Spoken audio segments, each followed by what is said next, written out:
Hi, welcome back. As you all know that we have already discussed present continuous tense part first and part second, and today I'm gonna teach you present continuous tense part third. आज हम लोग बात करेंगे present continuous tense के part third को लेकर के।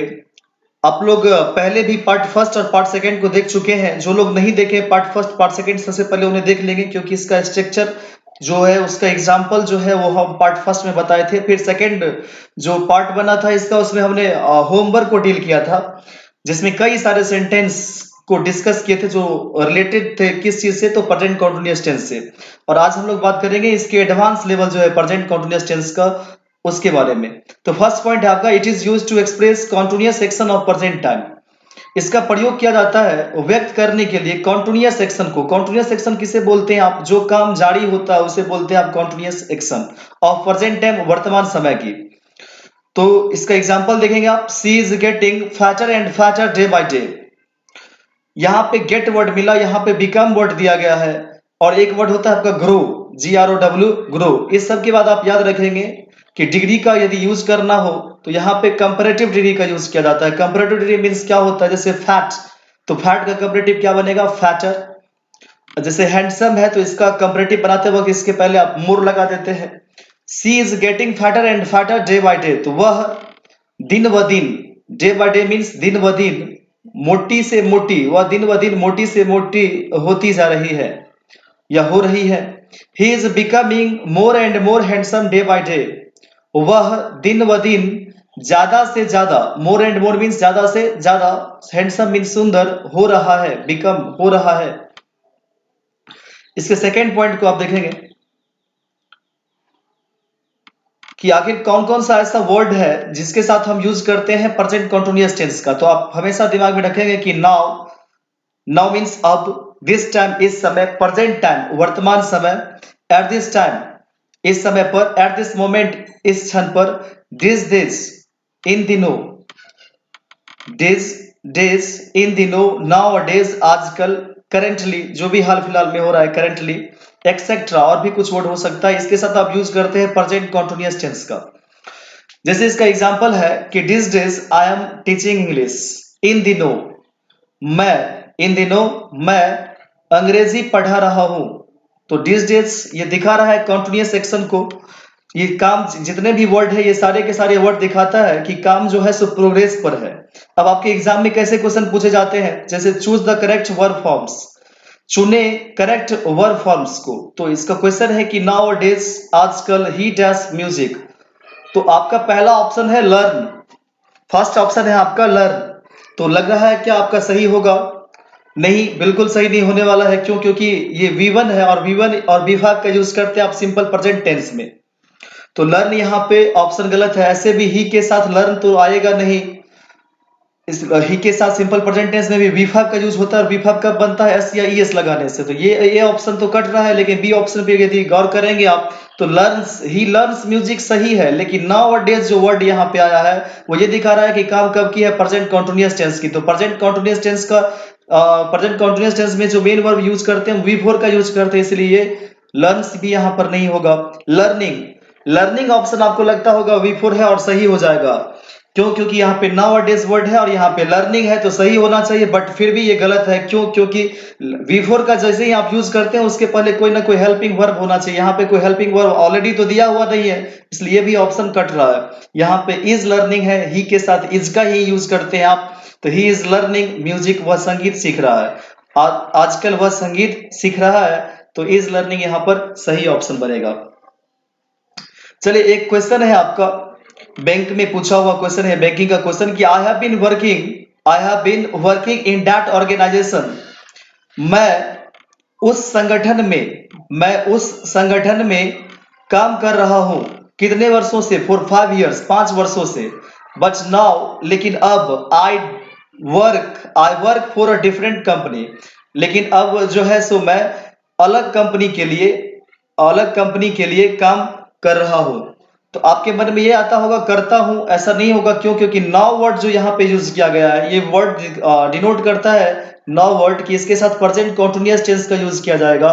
तो यहाँ पे वर्क नहीं, यहाँ पे आई है चूंकि सब्जेक्ट में, तो यहाँ पे वर्क नहीं, अम वर्किंग होगा, अम वर्किंग। यही ना इसका स्ट्रक्चर होता है कि आई के साथ आप am का यूज करेंगे और उसके बाद V4 का, तो am वर्किंग होगा फॉर अ डिफरेंट कंपनी। चलिए नेक्स्ट पॉइंट को देखेंगे, पॉइंट नंबर थर्ड को। पॉइंट नंबर थर्ड बता रहा है आपका कि पॉसिबिलिटी ऑफ 50%, पॉसिबिलिटी ऑफ 50%, मतलब किसी काम के यदि 50% होने की संभावना हो तो उस सेंटेंस को आप प्रेजेंट कॉन्टिन्यूअस टेंस में रखते हैं। जैसे इसका एग्जांपल है कि India is winning this match.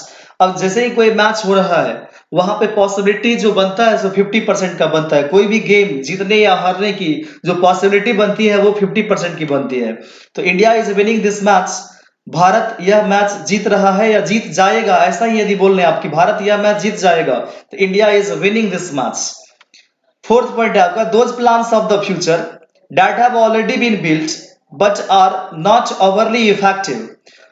वैसी योजनाएं, दोज प्लान्स वैसी योजनाएं ऑफ द फ्यूचर भविष्य की, that have already been built जो पहले ही बना लिया गया है, जो जिसका निर्माण पहले ही कर लिया गया है, but are not overly effective, और जिसका ज्यादा प्रभाव भी होने वाला ना हो, लेकिन ज्यादा प्रभाव भी उसका होने वाला ना हो, तो ऐसे सेंटेंस को भी आप रखते हैं प्रेजेंट कॉन्टिन्यूअस टेंस में। आंध्रा बैंक का पूछा हुआ क्वेश्चन है कि they were having a birthday party at their home next week. देखेंगे पार्ट फर्स्ट में आप कि देवर हैविंग, वे लोग दे रहे हैं अ बर्थडे पार्टी या कर रहे हैं एक birthday party at their home, अपने घर पर। दे है सब्जेक्ट में, एट देयर, देयर का यूज किया गया अपना के सेंस में, सही है, पॉजेसिव केस दे का देयर बनता है।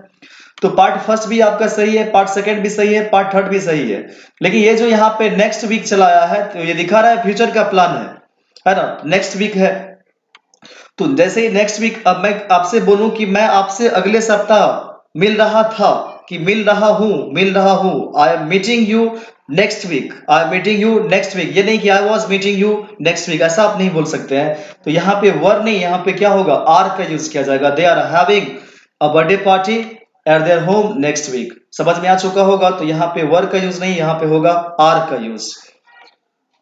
नेक्स्ट पॉइंट को आप देखेंगे,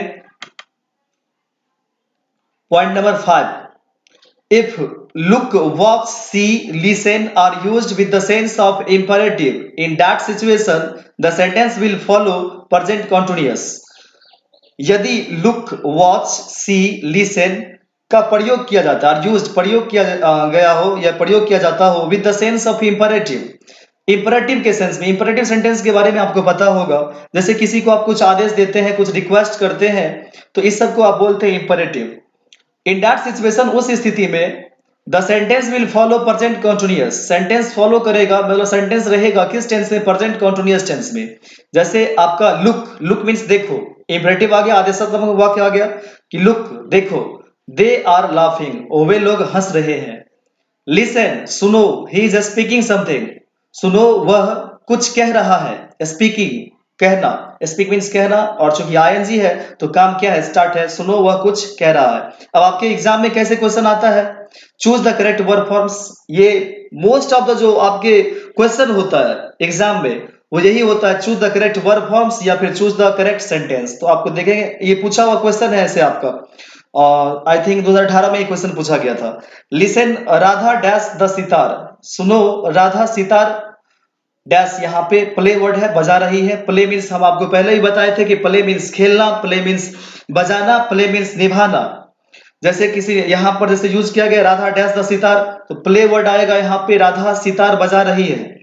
अब चूंकि लिसन वर्ड है और लिसन का यूज कैसे किया गया है, इंपरेटिव सेंटेंस आदेशात्मक वाक्य में कि सुनो राधा सितार बजा रही है, तो पहला ही ऑप्शन है आपका प्लेइंग, V4। V4 का यूज तो आप कर सकते हैं यहाँ पर, लेकिन कोई हेल्पिंग वर्ब नहीं है तो डायरेक्ट तो V4 नहीं आएगा।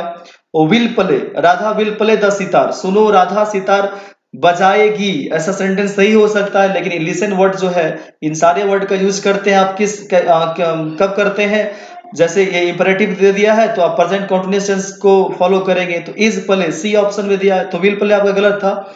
इज प्ले, इज प्ले जैसा कोई वर्ड ही नहीं है। इज आरएम का जब आप यूज करते हैं तो वर्ब का फोर्थ फॉर्म होता है। अब जैसे कोई बोलता है कि सर कैसे मान ले, जैसे कोई बोलता है ही इज हैप्पी, वह खुश है, तो हैप्पी तो नहीं करते हैं, अरे आपको समझ लेना है, वो जो हैप्पी वर्ड वहां पे है वो कॉम्प्लीमेंट का काम करता है, ना कि वो वहां पे मेन वर्ब है। जब कभी आप मेन वर्ब का यूज करेंगे is are am was verb के बाद आप V4 का यूज करेंगे, तो इज प्लेइंग हो तब ना सही हो। तो सी ऑप्शन भी आपका गलत था, इज प्लेइंग बिल्कुल सही आंसर है आपका डी ऑप्शन। इन सारे पॉइंट को, ये पूछा हुआ क्वेश्चन भी है और ये आपका पॉइंट भी है हुआ, इसको आप याद रखेंगे। चलिए देखते हैं नेक्स्ट पॉइंट को और लास्ट पॉइंट को। ये आपका लास्ट पॉइंट है कि the following verbs are generally not used in the present continuous tense. Following means होता है जो नीचे दिया हुआ है, वर्ब्स क्रियाएं आर जनरली नॉट यूज्ड, सामान्यतः प्रयोग नहीं किया जाता है in the present continuous tense, present continuous tense में। तो वो कौन कौन सा वर्ब है जिसका प्रयोग हम नहीं करते हैं प्रेजेंट कंटीन्यूअस टेंस में जनरली? सी देखना या मिलना, फील महसूस करना, हियर सुनना, स्मेल गंध, नो जानना, थिंक सोचना, अंडरस्टैंड समझना, गेस अनुमान लगाना, सपोज मानना। जैसे कोई बोलता है लेट अस सपोज, मैथ में आप बोलते हैं let us suppose that the age of Aftab is equal to x, तो वहां पे सपोज मींस क्या होता है? मानना।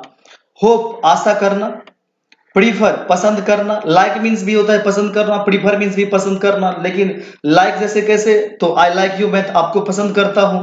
और प्रीफर कैसे? जैसे कोई चाय और कॉफी के बीच में पसंद करना हो, दो जैसे ऑप्शन आपको मिल जाता था, उसमें आप क्या करते हैं? प्रीफर करते हैं, पसंद करते हैं। केयर ध्यान रखना, फॉरगेट भूल जाना, सीम महसूस करना, अपीयर प्रकट होना, रिमेंबर याद करना, लाइक फिर पसंद करना, वांट चाहना, हेट मिस हेट नफरत करना, विश करना, मिस करना कुछ भी, लव करना, नोटिस जो बात जरूरी होते हैं उसे आप नोटिस करते हैं, ध्यान देते हैं उस बात पर, रिकॉग्नाइज पहचानना, बिलीव विश्वास करना, साउंड आवाज, डेयर जरूरत होना, सॉरी डेयर मीन साहस करना, हिम्मत करना, नीड मीन जरूरत होना, डाउट संदेह, एडमिट स्वीकार करना, एक्सेप्ट मतलब भी स्वीकार करना, एक्सेट्रा और भी कुछ वर्ड हो सकते हैं। तो चलिए आपके एग्जाम में इस पॉइंट से कैसे क्वेश्चन पूछ सकता है?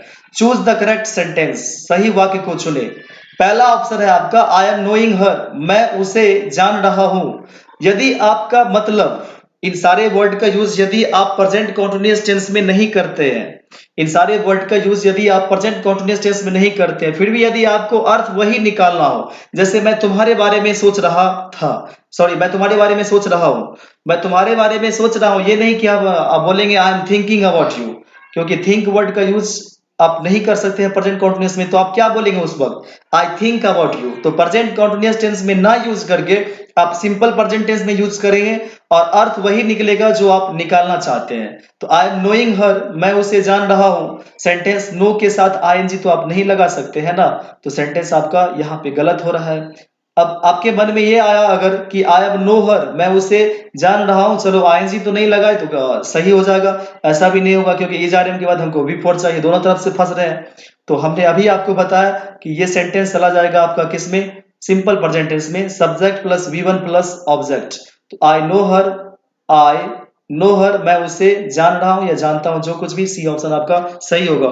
डी है नन ऑप्शन, नन ऑप्शन का यूज तब करते हैं आप जब तीनों का तीनों गलत होता है। चलिए इसका क्वेश्चन देखेंगे। ओरिएंटल बैंक का क्वेश्चन पूछा हुआ है कि सम इंडियन पीपल, कुछ भारतीय लोग आर बिलीविंग इवन नाउ, अभी भी विश्वास कर रहे हैं, अभी भी विश्वास कर रहे हैं दैट की वुमेन औरत कांट कम्पीट मुकाबला नहीं कर सकती है। कम्पीट मीन्स होता है मुकाबला, वुमेन कांट कम्पीट मुकाबला नहीं कर सकती है विद द मेन, किससे? तो आदमी से, मेन से। तो पहला सेंटेंस देखेंगे आप, सम इंडियन पीपल, यदि किसी के मन में आता हो कि पीपल का पीपल्स कर दें तो इसका प्लुरल बन जाएगा और सम के साथ इसका यूज कर लेंगे तो आप गलत है, क्योंकि पीपल खुद में ही क्या है? प्लुरल है। पीपल के साथ आर का यूज होता है क्योंकि ये प्लुरल है। आर बिलीविंग, लेकिन यहाँ पर जो आर बिलीविंग का यूज किया गया है तो आप देख सकते हैं कि बिलीव वर्ड के साथ आप आईएनजी का फॉर्म नहीं यूज करेंगे, मतलब V4 का आप यूज नहीं करेंगे, तो आर बिलीविंग यहाँ पर तो होगा नहीं। तो क्या बन जाएगा? Some Indian people believe, are believing नहीं होगा, यहाँ पे होगा बिलीव, BELIV बिलीव। अच्छा, बिलीव वर्ब फॉर्म्स है, वर्ब के रूप में आता है, और BELIEF बिलीफ ये नाउन के फॉर्म में आता है। तो यहाँ पे आप याद रखेंगे बिलीव होगा आर बिलीविंग की जगह। इवन नाउ अभी विश्वास कर रहे हैं, चलिए सेंस वही है, अभी विश्वास कर रहे हैं या अब भी विश्वास कर रहे हैं कि वोमेन जो है औरत जो है सो कांट कम्पीट, मुकाबला नहीं कर सकती है विद द मेन। तो ये था आपका प्रेजेंट कंटीन्यूअस टेंस के एडवांस लेवल की बात। आप लगातार देखते रहे वीडियो को, और अगर समझ में नहीं आता है तो आप एक बार, दो बार, तीन बार फिर से देखिए वीडियो को। तब तक के लिए आज इतना ही है। मिलेंगे फिर नेक्स्ट वीडियो में प्रेजेंट परफेक्ट टेंस को लेकर के। तब तक के लिए नमस्कार।